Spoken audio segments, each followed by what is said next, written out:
Hey ever guys! Hello. How's it going? You alright? I'm doing fine. Cool, let's do Undiscovered Worlds. It's an expansion pack released about a few months after Populous. It was pretty cool, not too much to it. No tutorial, no any first stuff. We've got ourselves 12 different levels. They can be attempted in any order, does not matter which one is which.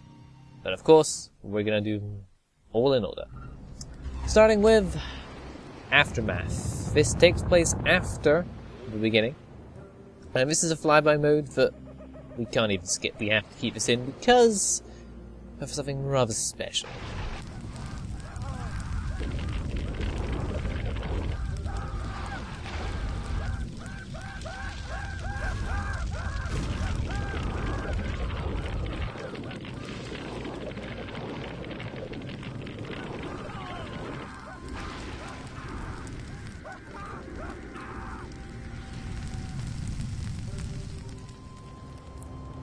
So yeah, the shaman that we were playing with before is now a god, and she will be guiding us, the acolyte, throughout these next 12 levels for us to become a true shaman ourselves.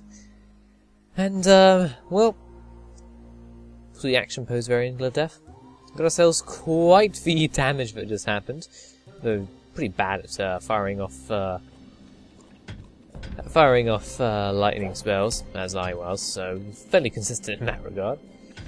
But, just might as well get started and just build up a settlement. And with the Angel of Death running around, well, we'll be able to get ourselves some spells pretty quickly. And convert in some wild men. There's not really much to this very first level, it is very, very simple, which is kind of weird considering that we've just come from level 25, which was a really difficult level. But, whatever, it's just how it goes. You get a set amount of spells and buildings in each of the levels. If you're lucky, there'll be a Vault of Knowledge, most of the time there isn't going to be.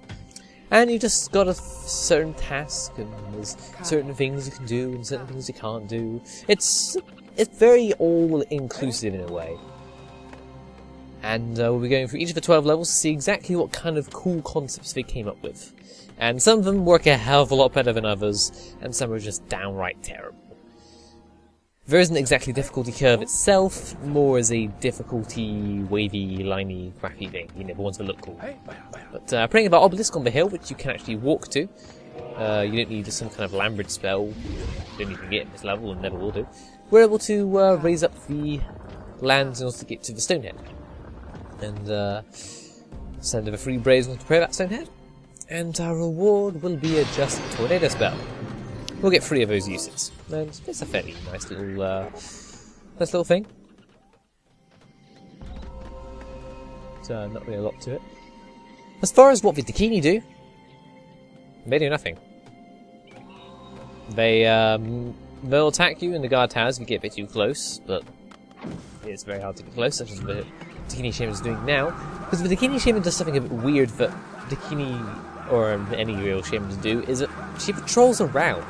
She goes from a reincarnation site to a tower, to another tower, to in front of a house, to in front of another house, to then this guard tower. And if anyone's close enough, then she'll start casting spells and taking names and all that kind of stuff. So probably best to get rid of it more than anything, so that she doesn't have any range to redo stuff. And also because the Fire Warrior is also being annoying, wants to destroy his guard tower too.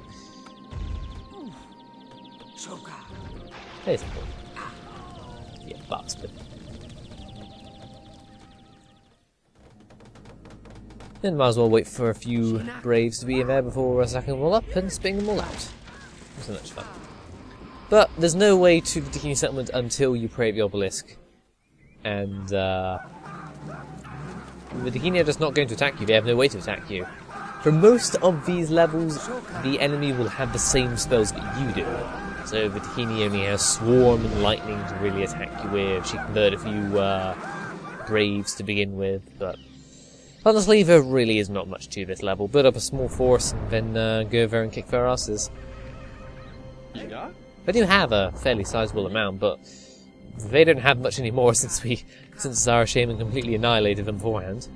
But we're now working with the acolytes. She works exactly the same as the previous shaman. She's just a convenient sequel hook that was left in the ending cinematic that allowed them to really do something like this.